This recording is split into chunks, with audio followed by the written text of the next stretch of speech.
नमस्कार। YouTube channel maths era and civil engineering by R P. Vyas से मैं R P. Vyas diploma first year second semester के उन सभी स्टूडेंट्स का हार्दिक स्वागत करता हूं जिनको इंजीनियरिंग मैकेनिक सब्जेक्ट कोड 2005 के अंतर्गत यूनिट 5 में लिफ्टिंग मशीन्स पे अच्छी तैयारी करनी है।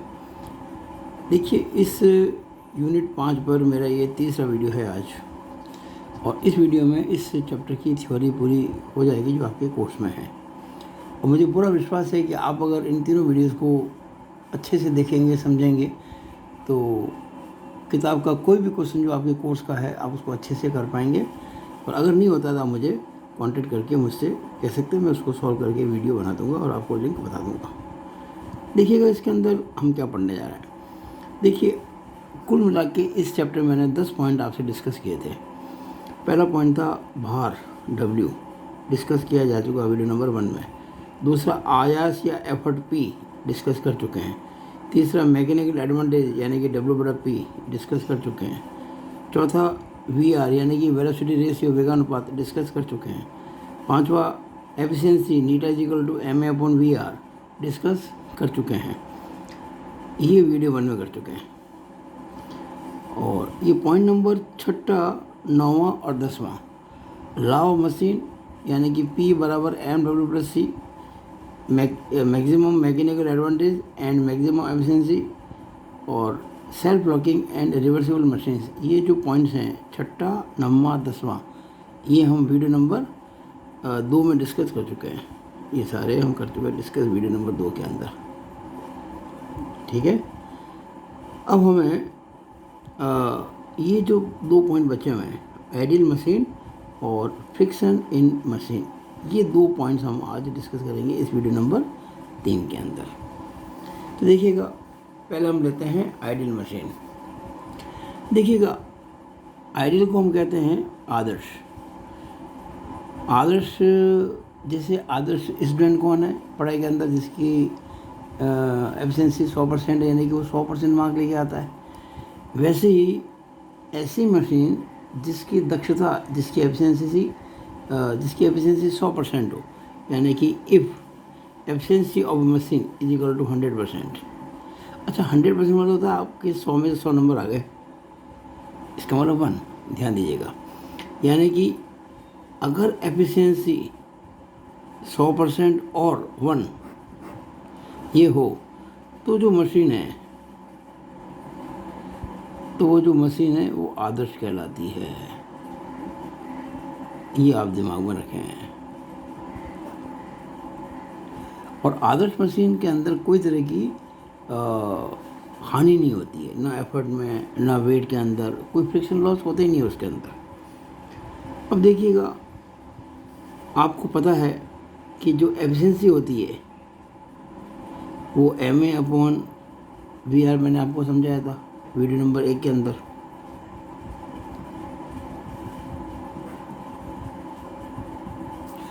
और चूंकि मैं कह चुका हूँ कि आदर्श मशीन के लिए एफिशिएंसी 100% यानी कि 1 होती है, इसको नीटा को हम 1 कह सकते हैं। ध्यान दीजिएगा, न्यूमेरिकल जब करेंगे तो कभी भी परसेंटेज वाली वैल्यू पुट नहीं की जाएगी। अगर आपको 80% एफिशिएंसी दे रखी है तो आपको 80 नहीं लिखना, 0.8 लिखना है। और इसका मतलब ma/VR हो गया।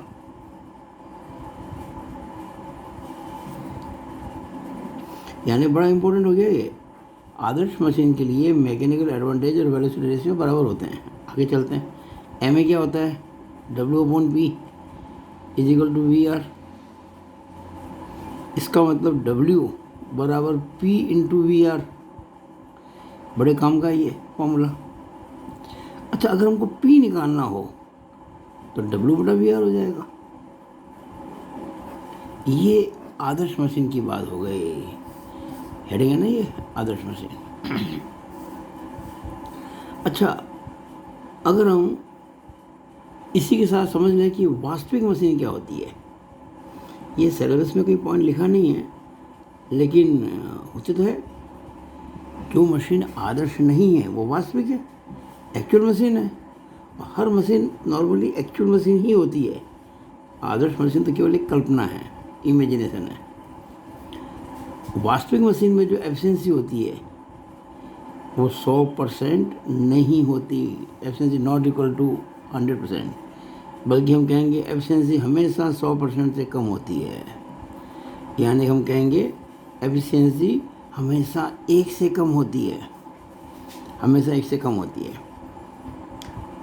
अब कितनी परसेंट होती है? 80, 70, 99, 98, वो सब आपको क्वेश्चन में दिया होगा, या आपको निकालना होगा। लेकिन हम इस बार एफिशिएंसी को 1 नहीं कह सकते। तो वास्तविक मशीन के लिए हम क्या कहेंगे? MA/VR इज इक्वल टू दक्षता, एफिशिएंसी। इसको इस बार मैं 1 नहीं कहूँगा। इसका मतलब MA बराबर एफिशिएंसी इंटू VR। MA क्या होता है? W/P is equal to efficiency into VR। इसका मतलब W बराबर P into efficiency into VR। बड़ा इम्पोर्टेंट फॉर्मूला हो गया ये। एंड अगर इसे P निकालना चाहें तो W बटा एफिशिएंसी इंटू VR। मैं आप लोगों के लिए बहुत ही शानदार एक बेस तैयार करने जा रहा हूँ, जिससे आप कोई भी न्यूमेरिकल अच्छे से कर पाएंगे बिना कोई फॉर्मूला रटे। बेसिकली मैं बता रहा हूँ, किताब में आपको हो सकता है इस प्रकार से समझाने को नहीं मिला हो, ऐसी चीज़ें आपको नहीं मिलेगी, अलग प्रकार से मिलेगी। ये वीडियो आपको बहुत हेल्प करेगा किसी भी प्रकार के क्वेश्चंस को सॉल्व करने में, ठीक है। तो ये मैंने आपको W और P के मान निकले उसके लिए फॉर्मूले बताएं। ये आदर्श मशीन के लिए और ये वास्तविक मशीन के लिए। अब हम जो ये मैंने अभी आपको आदर्श मशीन की बात बताई ना, अब हम फ्रिक्शन इन मशीन समझेंगे। मशीन में घर्षण जो होता है उसके कारण क्या बातें होती हैं। बड़ी सिंपल सी बात है। अगर आपने मशीन के ऊपर मान लीजिए 100 न्यूटन का बल लगाया है, तो आदर्श मशीन से आप भार ज़्यादा उठा पाएंगे और वास्तविक से कम। अगर आदर्श मशीन से वो 100 न्यूटन 1000 न्यूटन भार को उठाता है, तो एक्चुअल मशीन में वही 100 न्यूटन का एफर्ट 1000 न्यूटन से कम भार को उठा पाएगा, क्योंकि मशीन आदर्श होगी ना, वो ज़्यादा भार उठाएगी। इसका मतलब आपका एक तरह से लॉस हो गया वेट का। वो वेट का लॉस कितना होता है, वो मशीन का फ्रिक्शन लॉस भी कहलाता है भार के रूप में। इसको भी हम निकालने की आपको बताएंगे कैसे निकालते हैं। इसी तरह से अगर मान लीजिए हमको 500 न्यूटन का वेट उठाना है एक्चुअल मशीन से, उसको उठाने के लिए मान लीजिए आपको 100 न्यूटन चाहिए। 500 न्यूटन के वेट को उठाने के लिए एक्चुअल मशीन में आपको 100 न्यूटन का एफर्ट चाहिए, तो आइडियल मशीन में 100 से कम से उठ जाएगा। हो सकता है कि वो 70 से उठ जाए, 80 से उठ जाए, लेकिन 100 से कम एफर्ट कम लगाना पड़ेगा। आदर्श मशीन है ना, तो जितना कम लगाना पड़ा, कोई तरह से देखा जाए तो एक्चुअल मशीन के लिए लॉस हो गया। वो जो काम आदर्श मशीन मान लीजिए 70 न्यूटन से कर सकती है, वही काम एक्चुअल मशीन करती है 100 न्यूटन से, तो 30 न्यूटन का घाटा हो गया, लॉस हो गया। इसे कहते हैं एफर्ट लॉस। तो हम इन दोनों को निकालने जा रहे हैं, ठीक है ना। तो क्या आर्टिकल रहेगा हमारा? फ्रिक्शन इन मशीन।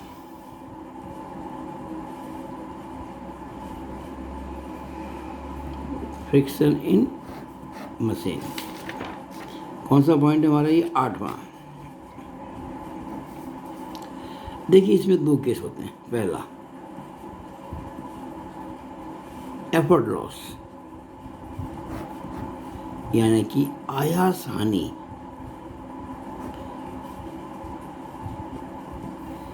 मैं एक बहुत ही महत्वपूर्ण सूत्र स्थापित करने जा रहा हूँ, वो आप याद कर लेंगे, हर सवाल हो जाएगा। देखिए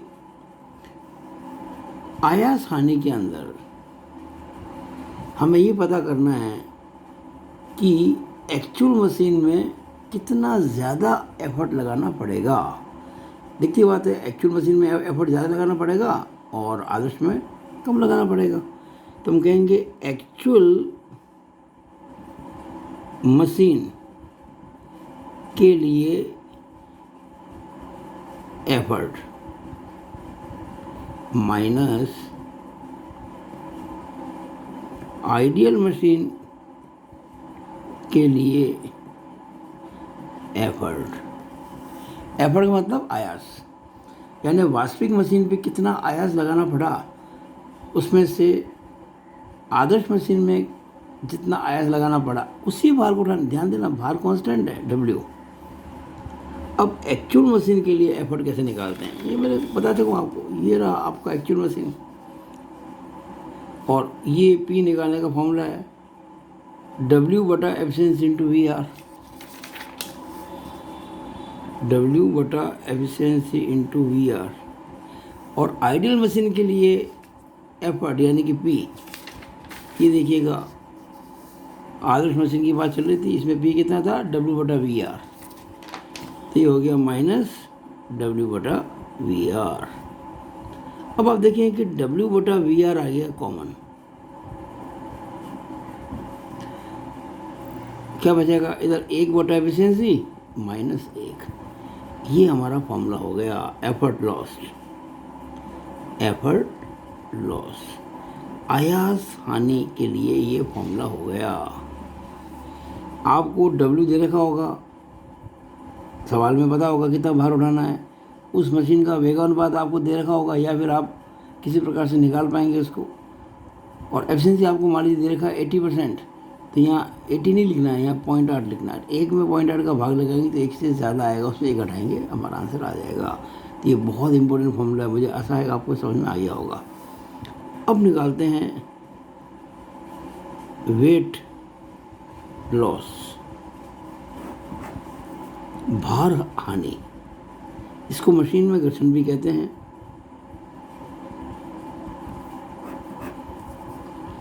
देखिए, भार हानि का मतलब क्या, आपको 2 प्रकार के भारों का डिफरेंस लेना है।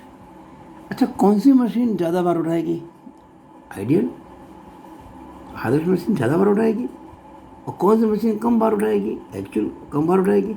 कब, अगर एफर्ट बराबर है तो।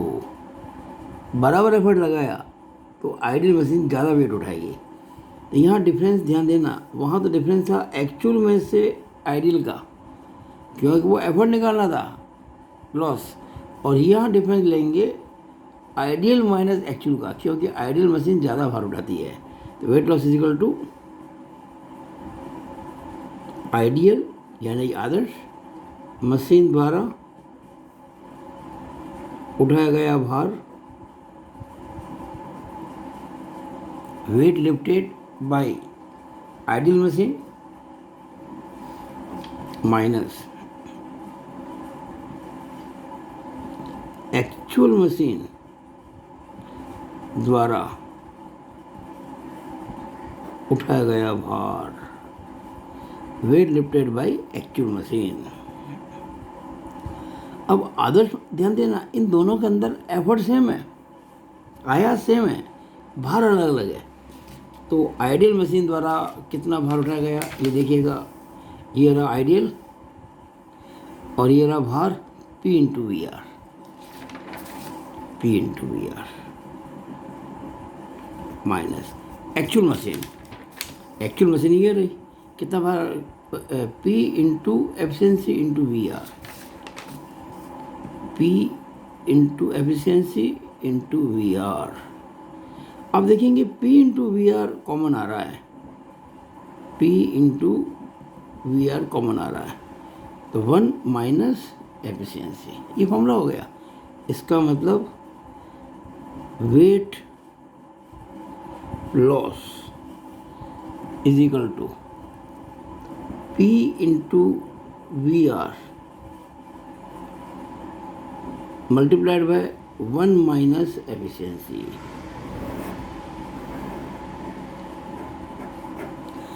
आप ये दोनों फॉर्मूले याद, कितना आसान है देखिएगा, W बटा VR into 1 upon efficiency minus 1, P into VR into 1 minus efficiency. Efficiency को ध्यान देना पॉइंट में रखना है।